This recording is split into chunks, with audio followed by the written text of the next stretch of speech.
आप जमीन की लड़ाई जमीन पे लड़ेंगे। अच्छा। देखो, हम विपक्ष है, विपक्ष का काम है, सत्ता अगर कुछ भी असंवैधानिक करेगी तो हम उसका मुंह तोड़ जवाब जमीन पे देंगे। और हमने सुना है कि अगर संसद या विधानसभा आवारा हो जाए तो सड़कें आवारा नहीं रहनी चाहिए, इसलिए हमने तय किया है। मैंने आज ही मुख्यमंत्री जी को संदेश भेजा है कि अगर आपको ये गलतफहमी हो कि इस समाज का कोई सुरक्षा कवच नहीं है तो ये गलतफहमी दूर रखना। अभी भीम आर्मी आजाद समाज पार्टी है, बहुत सारे लोग समझौता कर सकते हैं, लेकिन भीम आर्मी आजाद समाज पार्टी हक की लड़ाई को मैदान में लड़ेगी। और अगर, क्योंकि बड़ी मुश्किल से जमीनें हमें मिली थी, उनको हमने खून पसीना सींच के तैयार किया है, मेहनत की है, जमींदार की लाठी खाई है, तमाम तरह की मुसीबतें सही हैं, और उसके बावजूद अगर सरकार हमारी जमीनों को छीनने का रास्ता साफ करी तो ये सहा नहीं जाएगा। एक सवाल ये है कि अखिलेश यादव ये कह रहे हैं कि मायावती की जो पार्टी है बीएसपी, उनके जो प्रत्याशी होते हैं उनके बीजेपी तय करती है, तो क्या आपकी जो पार्टी है वो बहुजनों को जगा रही है?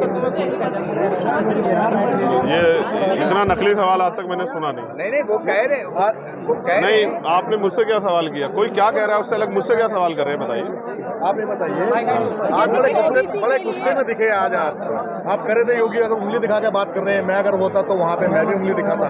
नहीं, सिर्फ उंगली नहीं दिखाता, मैं उनको गलत नहीं करने देता। अच्छा, ये लोकतंत्र है, आप सत्ता में हो, सरकार सबकी है, आपकी जिम्मेदारी है कि अंतिम व्यक्ति के लिए अवसर पैदा करो। अवसर पैदा करने की बजाय आप दलित पिछड़ों का हक छीन रहे हो। 69 शिक्षक भर्ती में क्या किया उन्होंने? 20,000 पद खा गए हैं वो लोग। करना ये चाहिए था कि उस शिक्षा मंत्री को 420 मुकदमा लिखकर जेल भेजना चाहिए था, लेकिन उन्होंने किया क्या कि उन बच्चों को मरने के लिए छोड़ दिया।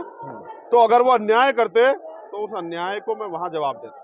जैसे कि पंचायत इलेक्शन वो जिस तरह से डराने धमकाने काम करते हैं, ये भाषा शैली एक संत के लिए भी और एक जनप्रतिनिधि के लिए भी अच्छी नहीं। रामनवमी मनाने जा रही है सरकार, सरकारी पैसे से। मैंने कहा ना, सरकार पूरी कोशिश कर रही है किस तरह से धार्मिक उन्माद पैदा हो और उस उन्माद के जरिए वो सत्ता पे बैठे। मैं समझता हूँ वो तो हिंदू धर्म के लोगों को भी कमजोर साबित कर रही है कि उनको सरकारी मुआवजे की जरूरत है, सरकारी पैसे की जरूरत है ये अपने धार्मिक आयोजन करने के लिए। ये एक षड्यंत्र है पूरा सा, और इस षड्यंत्र को हमने आज यहाँ बेनकाब किया है अपने कार्यकर्ताओं के जरिए। कार्यकर्ता जमीन पे जाके बेनकाब करेंगे कि जानबूझ के वो मंदिरों को राजनीतिक मंच बनाने का काम कर रही है। उन्होंने कहा कि वो आएंगे, हमारे जनप्रतिनिधि आएंगे, वहां मुख्य अतिथि होंगे। आप ये सोचो, मंदिर से धर्म का काम होता है, मस्जिद से धर्म काम होता है, अगर वहां जनप्रतिनिधि आके अपनी पार्टी के प्रति स्पीच करेंगे तो इससे क्या उस मंदिर में एक ही पार्टी के लोग जाते? और महिलाओं को, स्पेशली महिलाओं को टारगेट किया जा रहा है। उन महिलाओं की सुरक्षा मुख्यमंत्री क्यों नहीं कर पा रहे हैं? मैं तो तब ये मानता कि मुख्यमंत्री उत्तर प्रदेश में, वो कहते हैं जीरो टॉलरेंस नीति है, तो इतना जो अन्याय हो रहा है हाथरस में क्यों नहीं न्याय दिला पाए मुख्यमंत्री? क्यों इतनी कमजोर पैरवी की?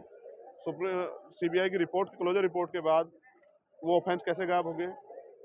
तो सब देख रहा है उत्तर प्रदेश, सब देख रहा है देश, किस तरह से महंगाई, बेरोजगारी, भ्रष्टाचार बढ़ रहा है, किस तरह से एससी, एसटी, ओबीसी, माइनॉरिटी कर्मचारियों को तंग किया जा रहा है, किस तरह से यहाँ इन वर्गों के साथ अन्याय हो रहा है, इनकी जमीन, इनके साधन किस तरह छीने जा रही है, ये जनता देख रही है।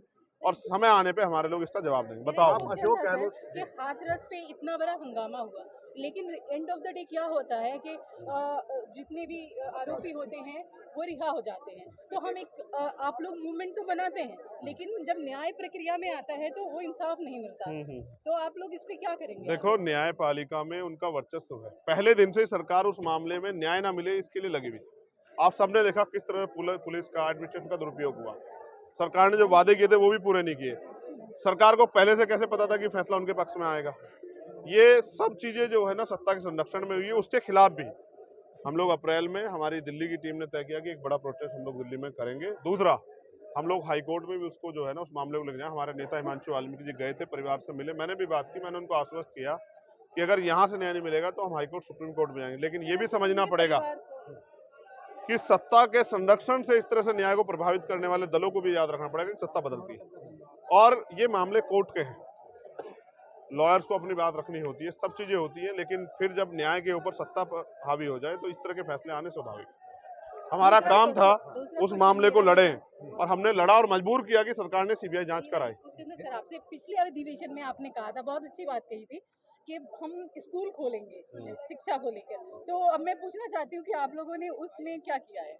बस ये आपकी जानकारी के लिए कंफर्म कर दूं, हमारा भीम आर्मी का अधिवेशन है, ये हमारी आजाद समाज पार्टी काशीराम का अधिवेशन है। भीम आर्मी के लोगों को हमने वो काम सौंपा था, वो लोग इस काम को कर रहे हैं। आज हमने यहीं पे हमारे छत्तीसगढ़ से एक पाठशाला चलाने वाले साथी आए हैं, राजीव सोनी, हमने उनको सम्मानित भी किया क्योंकि वो मेरे इस बात को कहने के बावजूद अपनी कमाई का 60% पैसा बच्चों की शिक्षा में लगाते हैं। तो भीम आर्मी उस काम को कर रही है। मैंने आज फिर उनसे भी अपील की है कि वो पाठशालाओं को खोलने काम को आगे बढ़ाएं। जब हम पाठशाला खोलते हैं, सरकार के लोग, पुलिस के लोग जाके हमारे लोगों को डराने धमकाने काम करते हैं। इसलिए हमने अपने लोगों से कहा कि वो राजनीतिक शक्ति भी प्राप्त करने की तरफ बढ़े। अगर पुरानी पेंशन बहाल करानी है, प्रमोशन में रिजर्वेशन चाहिए, अपनी जमीन बचानी है, अपना घर बचाना है, अपने रोजगार बचाने हैं, आरक्षण बचाना है, संविधान बचाना है, तो अब आपको आजाद समाज पार्टी काशीराम को ताकत देनी पड़ेगी क्योंकि आजाद समाज पार्टी काशीराम स्वतंत्र रूप से इस लड़ाई को बहुजन समाज की लड़ सकती है। लिंचिंग का दौर फिर शुरू हो गया है। मैंने कहा, झारखंड की सरकार ने कहा था मॉब लिंचिंग में कानून बनाएंगे, नहीं बनाया। मैंने जो नॉन बीजेपी सरकार है उनको भी कहा बिहार जाके मॉब लिंचिंग कानून बनाओ, वे तो नहीं बना पा रहे हैं। ये इसलिए हो रहा है क्योंकि अगर सख्त कानून बनकर इसको इम्प्लीमेंट किया जाए तो शायद इसके नाम पे जो राजनीतिक एजेंडा होता है वो कामयाब नहीं होगा। इस नाम पे जो एक धर्म विशेष के लोगों को लोग डर गए हैं, सारा विपक्ष खामोश रहता है नासिर और जुनैद की हत्या पे। नहीं, सारे को नहीं कह सकते सर आप एक अपवाद भी कह के अगर आप सब कहोगे तो भी चलेगा। हमने पूरे हरियाणा में प्रोटेस्ट कराया, पूरे राजस्थान में प्रोटेस्ट कराया, पूरे उत्तर प्रदेश में प्रोटेस्ट कराया और पूरे उत्तराखंड में, तब जाके मुख्यमंत्री जागे। लेकिन मैं आपसे ये भी कहना चाहता हूँ कि मीडिया के लोगों को भी ध्यान रखना चाहिए कि वहाँ सरकार किनकी है। अगर उनकी सरकार में भी मुसलमानों की इस तरह खाल खींची जाएगी तो उनको भी जवाब देना चाहिए कि वो सरकारें किनका काम कर रही है। उससे भी ज्यादा अत्याचार दलितों पे वहां होता है। आज ही के दिन जितेंद्र मेघवाल की मूछें रखने पे हत्या हुई थी उसी राजस्थान पे, और मैं जब वहां गया तो मुझे अरेस्ट किया गया था एयरपोर्ट पे। मैं जब एक और जो है एक बच्चे ने पानी पीने पे जिसकी हत्या की गई, जब मैं उसके घर मिलने गया तो मुझे 4 बार अरेस्ट किया गया। वहां की सरकारों को भी देखना चाहिए कि दिल्ली में रोने से कुछ नहीं होगा कि भाई संविधान का हनन हो रहा है। आपकी सरकार है, आप भी हनन कर रहे हो, तो दलितों को, ये पिछड़ों को, आदिवासियों को, मुसलमानों को, सिखों को, जैनों को, सब जगह अन्याय सहना पड़ रहा है।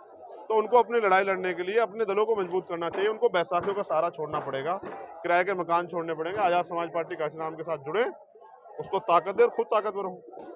अभी आपने मंच से मीडिया के बारे में कहा कि जो मीडिया है जिसको जरूरत है वो नहीं दे पा रहे, तो मीडिया के लिए हर बीजेपी का जो कार्यकर्ता है, हर घर में 2-2 कार्यकर्ता, अखबार, टीवी, इससे कैसे लड़ाई लड़ेंगे आप? अब सबसे बड़ा कैडर अगर बीजेपी के बाद किसी के पास है तो हमारे पास। और सबसे बड़ा संगठन जो बीजेपी से भी बड़ा है, आरएसएस, वो भीम आर्मी हमारे पास। तो हमने ही सरकार में अभी इस देश के अंदर विपक्ष को जिंदा रखा है, वरना लोग अपनी पार्टी इससे आगे कहीं नहीं बढ़ पाते। और हम सिर्फ देश हित में खड़े हैं। हम अपने देश की रक्षा करेंगे, अपने देश के संविधान की रक्षा करेंगे और जो देश में वंचित तबका उसके अधिकारों की रक्षा करेंगे, उनको नए अवसर देंगे। ये हमारी जिम्मेदारी है, हम इसको कर रहे हैं।